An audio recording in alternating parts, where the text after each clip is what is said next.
Hello students, हम आपके अंतर्राष्ट्रीय राजनीति सब्जेक्ट के टॉपिक गुट निरपेक्षता के बारे में बात कर रहे थे। इससे पहले हमने गुट निरपेक्षता का से प्रीवियस वीडियो लेक्चर में हमने देखा था कि गुट निरपेक्षता का ऐतिहासिक विकास कैसे हुआ, उसकी सफलताएं क्या क्या हैं, अभी भी उसकी प्रासंगिकता बनी हुई है, उसके पक्ष में हमने तर्क देखे थे। आज हम देखेंगे कि इसकी विफलताएं क्या क्या हैं। आलोचकों का क्या कहना है कि गुट निरपेक्ष आंदोलन किन किन चरणों में या कहाँ कहाँ विफल हुआ है। इसे जस्ट पहले लेक्चर में हमने देखा था कि उसकी सफलताएं क्या क्या है, क्यों वो अभी तक भी प्रासंगिक बना हुआ है। आलोचकों का कहना है कि गुट निरपेक्षता की नीति अप्रासंगिक है। गुट निरपेक्ष देशों में भी आपसी तनाव है। वे इस स्थिति में नहीं है कि महाशक्तियों के साथ प्रतिस्पर्धा कर सकें। न ही गुट निरपेक्ष देशों के पास अंतर्राष्ट्रीय शांति को बढ़ावा देने का कोई बाध्यकारी साधन है। यानी आलोचक है वो क्या क्या कहते हैं कि जो गुट निरपेक्ष देश हैं, 120 कंट्रीज़ हैं, उनमें आपस में भी ऐसा नहीं है कि फुल्ली कोऑपरेट करते हों एक दूसरे को। उनमें आपस में भी खींचातानी है, तनाव है। ना ही उनके पास ऐसी आर्थिक स्थिति है, आर्थिक उनका विकास ऐसा है या उनका पॉलिटिकल डेवलपमेंट ऐसा हुआ है कि वो महाशक्तियों के साथ प्रतिस्पर्धा कर सकें। न ही उनके पास अंतर्राष्ट्रीय शांति को बढ़ावा देने के लिए कोई कंपल्सरी साधन है, बाध्यकारी साधन है। वो सिर्फ एक सॉफ्ट पावर का यूज़ कर सकते हैं, वो सिर्फ सजेस्ट कर सकते हैं। ऐसी कोई बाध्यकारी चीज़ नहीं है जिनसे वे मजबूर कर सकें कि आप अंतर्राष्ट्रीय शांति को बनाए रखो दूसरे देशों को। आज निरंतर गुट सापेक्ष देशों के संख्या में वृद्धि हो रही है। ऐसी स्थिति में गुट निरपेक्षता का काम करना कठिन हो गया है। इसलिए आलोचक गुट निरपेक्षता के विरुद्ध निम्न तर्क देते हैं। अब हम देखते हैं कि कौन कौन से तर्क ऐसे हैं जिनसे आलोचक ये कहते हैं कि गुट निरपेक्ष आंदोलन है वो एक विफल आंदोलन है। पहला, आलोचकों का कहना है कि गुट निरपेक्षता अव्यवहारिक नीति है। सिद्धांत तौर पे तो गुट निरपेक्ष राष्ट्र साम्यवादी तथा पूंजीवादी राष्ट्रों का विरोध करते हैं, लेकिन व्यवहारिक धरातल पर वे अपने को उनसे ज़्यादा दूर नहीं कर पाते। भारत द्वारा सोवियत संघ के प्रति झुकाव तथा उसके साथ किए गए समझौते इस बात का संकेत है कि यह नीति सिद्धांत के अधिक पास और व्यवहार से अधिक दूर है। कई बात तो यह अपने मूलभूत सिद्धांतों के विरुद्ध ही काम करने लगती है। यानी इन्होंने क्या कहा कि ये अव्यवहारिक नीति है। यानी सैद्धांतिक रूप में तो ये कहते हैं कि हम दोनों गुटों से दूर हैं, लेकिन इंडिया का एग्जाम्पल देखा जाए तो इंडिया का सोवियत संघ के प्रति झुकाव था, समझौता किया गया था, 20 ईयर्स के लिए फ्रेंडशिप ट्रीटी की गई थी। तो ये क्या कहते हैं कि ये सिद्धांत में तो ठीक लगती हैं, लेकिन ये गुट निरपेक्षता की बात व्यवहार में कोसों दूर है। दूसरा कारण, ये सुरक्षा की भी नीति नहीं है। इसके पास आक्रमणकारी देश को रोकने के लिए बाध्यकारी शक्ति का पूर्ण अभाव है। जब भारत पर 1962 में चीन ने आक्रमण किया तो इसकी सुरक्षा की पोल खुल गई। यानी कि सारे देश हैं, 120 कंट्रीज़ हैं, आपस में जुड़कर गुट निरपेक्ष आंदोलन में भाग ले रहे हैं, लेकिन फिर भी कोई देश किसी पर आक्रमण करता है तो दूसरे देश उसको सपोर्ट नहीं करते हैं। ये खुद ही आपस में सपोर्ट नहीं कर रहे हैं। तो इन्होंने जैसे एग्जाम्पल क्या था, 1962 में इंडिया चाइना वॉर हुई थी, तब इंडिया को भी सपोर्ट नहीं मिला। किसी भी देश ने चीनी आक्रमण के विरुद्ध भारत की कोई सहायता नहीं की। तो इस प्रकार इन्होंने क्या कहा कि गुट निरपेक्ष आंदोलन है, इसमें सुरक्षा की कोई गारंटी नहीं है।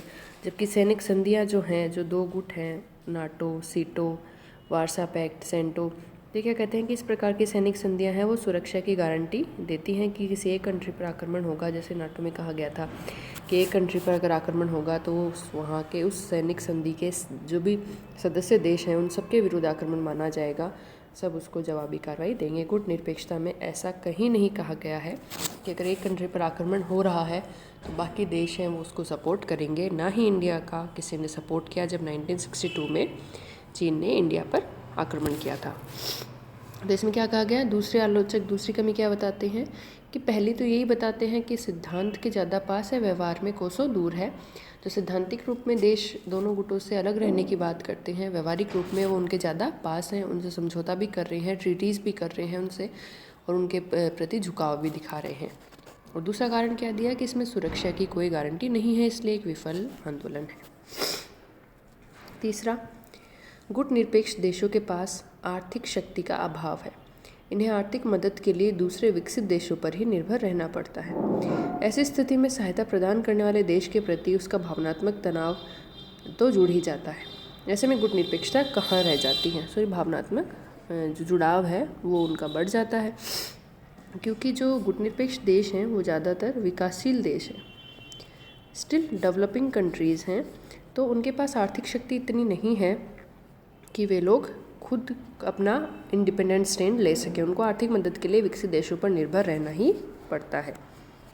इस प्रकार आलोचकों का कहना है कि जो गुटनिरपेक्ष देश हैं वो ज़्यादातर क्या हैं, डेवलपिंग कंट्रीज़ हैं, तो उनको आगे बढ़ने के लिए, अपना पॉलिटिकल, सोशल, इकोनॉमिक डेवलपमेंट के लिए उनको विकसित देशों से टेक्निक्स लेनी पड़ती हैं। तो ऐसी स्थिति में जो देश उनको सहायता प्रदान करता है उसके साथ उनका भावनात्मक जुड़ाव भी हो जाता है। तो ऐसी स्थिति में ये कहते हैं कि गुटनिरपेक्षता कहाँ रही, अगर वो उनसे मदद ले रहे हैं गुटों से, तो ऐसी स्थिति में गुटनिरपेक्षता का पालन तो हुआ ही नहीं। अगला, आलोचकों का कहना है कि गुटनिरपेक्षता अवसरवादी नीति है। अवसरवादी नीति है, इसमें टिकाऊपन नहीं है। गुटनिरपेक्ष देश विदेशी सहायता प्राप्त करने के लिए दोहरे मापदंड अपनाते हैं। उनका ध्येय अधिक से अधिक लाभ उठाने का है, इसलिए काम निकालने की नीति है। उन्होंने क्या कहा कि या तो ये काम निकालने की या अवसरवादिता की नीति बताई कि दोनों गुटों से जब इनका मन करता है उस गुट में शामिल होकर सहायता मांगने लग जाते हैं, तो ये अपना काम निकाल रहे हैं, ये टिकाऊ नहीं है। टिकाऊ का मतलब कि ये अपने स्टैंड पर नहीं रह रहे हैं। जैसे अगर सोवियत संघ से कोई सहायता की ज़रूरत है तो इसके साथ फ्रेंडशिप कर लेंगे, अगर अमेरिका से ज़रूरत है तो उसके बाद अमेरिका की साइड टिल्ट हो जाएंगे। तो इसमें ये कहा गया कि अवसरवादिता की नीति ज़्यादा है। 5th पॉइंट, स्वयं गुटनिरपेक्ष देशों में भी आपसी फूट व तनाव रहता है। गुटनिरपेक्ष देश सदैव एक दूसरे का शोषण करने की ताक में रहते हैं। ऐसी स्थिति में वे विकसित देशों के प्रति संगठित नहीं हो सकते। इस बुनियादी एकता के अभाव में गुटनिरपेक्षता की सफलता की आशा करना व्यर्थ है। इन्होंने कहा कि आपसी तनाव और आपसी शोषण की ताक में रहने के कारण वो विकसित देशों के खिलाफ एकजुट नहीं हो सकते। जब वो आपसी फूट है उनमें, वो आपस में एक दूसरे का भला नहीं सोच रहे हैं, तो वो विकसित देशों के खिलाफ संगठित कैसे होंगे। तो इस एकता के अभाव के कारण इसके सफलता की आशा करना बेईमानी है। अगला, आलोचकों का कहना है कि गुटनिरपेक्षता एक दिशाहीन आंदोलन है। इन्होंने इसको क्या नाम दिया, एक दिशाहीन अवसरवादी आंदोलन। दिशाहीन आंदोलन मतलब कि इसकी कोई पर्टिकुलर एम नहीं है। हवाना सम्मेलन 1979 में सभी गुटनिरपेक्ष देश 3 भागों में बंट गए थे। इनकी विचारधारा में मूलभूत अंतर स्पष्ट तौर पर सामने आए। क्यूबा और वियतनाम ने साम्यवादी गुट के ओर झुकाव की बात कही। सिंगापुर और जायरे ने पश्चिमी गुट के साथ सहयोग करने की वकालत की। भारत जैसे देशों ने ही केवल गुटनिरपेक्षता को बनाए रखने में सहयोग दिया। यानी जब हवाना में सम्मेलन हुआ तो गुटनिरपेक्ष देश 3 भागों में, कोई पूंजीवाद का सपोर्ट कर रहा था, कोई साम्यवाद का सपोर्ट कर रहा था। केवल भारत ही था जो गुटनिरपेक्षता को बनाए रखने में उसने सहयोग दिया था। इस प्रकार परस्पर विरोधी विचारों ने गुटनिरपेक्षता को एक दिशाहीन आंदोलन बना दिया है।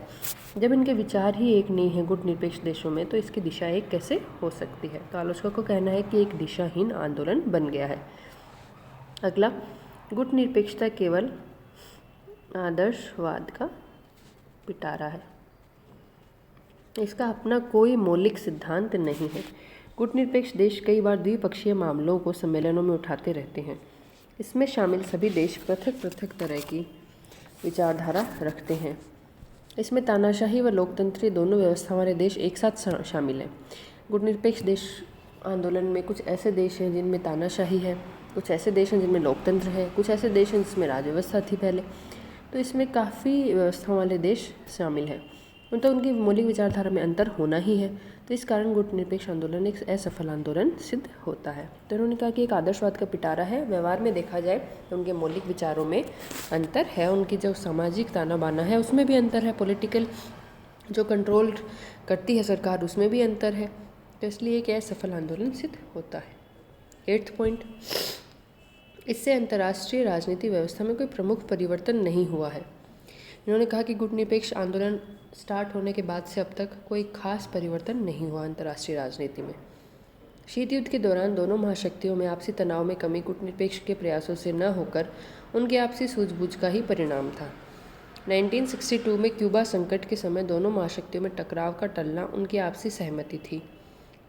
आज अरब इसराइल युद्धों में भी गुटनिरपेक्ष देश कोई विशेष भूमिका नहीं निभा सके। अनेक अफ्रीकी देशों ने अपनी मुक्ति अपने खून संघर्ष से प्राप्त की।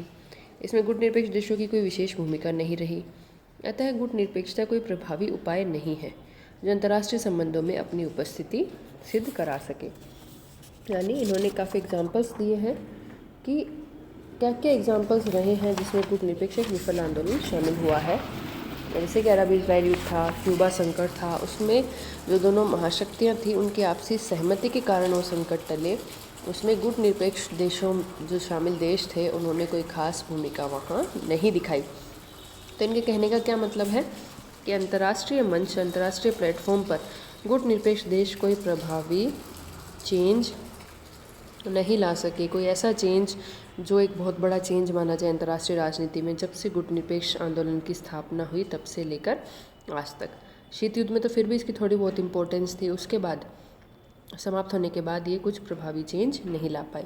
तो इनका कहने का क्या मतलब है कि आप गुटनिरपेक्ष आंदोलन की बात करते हो और आपने अंतर्राष्ट्रीय राजनीति में कोई ऐसा प्रभाव नहीं छोड़ा जो नोटेबल हो, जो देखा जाए, जो गिना जाए, तो इसका मतलब है एक तरह से ये विफल आंदोलन है या फिर ये कोई काम का आंदोलन नहीं है। 9th, आलोचकों का ये भी कहना है कि यह नीति शीत युद्ध के दौरान तो ठीक थी, लेकिन अब जब शीत युद्ध को समाप्त हुए 1 दशक से अधिक हो चुका है तो इसको जारी रखना एक बेईमानी है। क्यों ऐसा कहते हैं वो कि गुटनिरपेक्ष आंदोलन का जन्म क्यों हुआ था?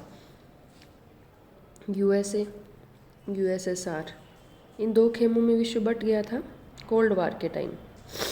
तो इन 2 खेमों से अपने आप को दूर रखने के लिए गुट निरपेक्ष यानी हम दोनों गुटों से निरपेक्ष रहेंगे आंदोलन का जन्म हुआ।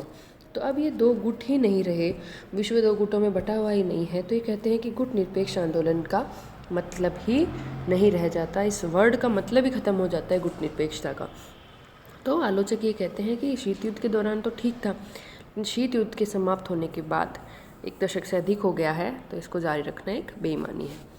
लेकिन हमने देखा था इस प्रीवियस लेक्चर्स में कि इसको जारी रखना पूरी तरह बेईमानी नहीं है। आज भी इसकी प्रासंगिकता है क्योंकि संयुक्त राष्ट्र संघ है, उसके सिद्धांत से इसके सिद्धांत मिलते जुलते हैं, तो उनके सिद्धांतों को पूरा करने में सहयोग देता है।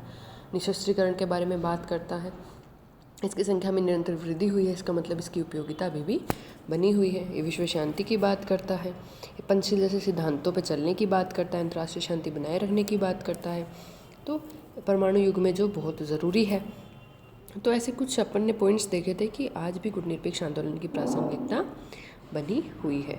विश्व के लगभग 2/3 देश इसकी सदस्यता ग्रहण कर चुके हैं, तो इसका मतलब क्या है, इसकी लोकप्रियता बढ़ रही है। खासकर ये नवनिवेशवाद का, साम्राज्यवाद का और शक्ति राजनीति विरोधी आंदोलन से शुरू होकर तृतीय विश्व के महत्वपूर्ण आंदोलन का ही रूप ले चुका है। तो इसको एक पूरी तरह से विफल आंदोलन कहना भी बेईमानी होगी। तो अब तक हम देख चुके हैं इसकी ऐतिहासिक विकास क्या था, इसकी प्रासंगिकता क्या थी और इसकी विफलताएं क्या थी। अगले लेक्चर में हम देखेंगे कि इसका भविष्य क्या है।